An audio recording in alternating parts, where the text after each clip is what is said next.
கஷ்டப்பட்டு வருஷம் வருஷம் டிஎன்பிஎஸ்சி எப்ப ரிலீஸ் பண்ணும், எப்ப எக்ஸாமுக்கு படிக்கலாம், எப்ப எக்ஸாம்ல கலந்துக்கலாம்னு சொல்லி வெயிட் பண்றவங்களுக்கு மத்தியில திடீர்னு ஏதாவது ஒரு சம்பவம் நடக்குது. அந்த சம்பவத்துல பாதிக்கப்படுறவங்களுக்கு அப்பாயின்மெண்ட் ஆர்டர் கொடுக்கறதுக்கு எந்த வகையில நியாயம்னு சொல்லிட்டு மெட்ராஸ் ஹைகோர்ட்ல இன்னைக்கு கேஸ் ஃபைல் பண்ணிருக்காங்க. அந்த கேஸ்ல கோர்ட் முக்கியமா சொன்ன விஷயம் என்னன்னா, இது ஒரு அரசோட கொள்கை முடிவு. அதுல எங்களால் பெருசா தலையிட முடியாது. ஆனா அப்பாயின்மெண்ட் கொடுக்கறது டெம்பரரி பேசிஸா மட்டும் தான் இருக்கணும். நாங்க டிசைட் பண்ற வரைக்கும் அவங்களுக்கு பெர்மனன்ட் பண்ணக்கூடாதுன்னு சொல்லிட்டு நீங்க மெட்ராஸ் ஹைகோர்ட் ஒத்துழைப்பு சொல்லியிருக்காங்க. மேலும் முக்கியமான விஷயம் என்னன்னா, கம்பாஷனேட் அப்பாயின்மெண்ட்ஸ் கொடுக்கறதுல தப்பு கிடையாது. ஆல்ரெடி நம்ம கம்பாஷனேட் அப்பாயின்மெண்ட்ஸ் கொடுத்துட்டு தான் இருக்கும்.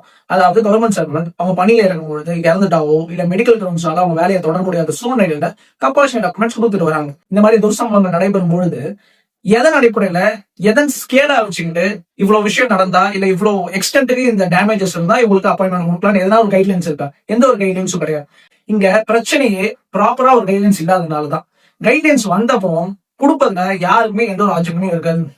இந்த மாதிரி சம்பவங்கள் நடக்கும் பொழுது அரசு கம்பல்ஷன் அப்பாயின்மெண்ட்ஸ் கொடுக்கறது தப்பா சரியான்னு சொல்லிட்டு நீங்க கமெண்ட்ல சொல்லுங்க. பிடிச்சா இந்த வீடியோவை லைக் பண்ணுங்க, ஷேர் பண்ணுங்க, ஃபாலோ பண்ணுங்க இந்த பேஜ்.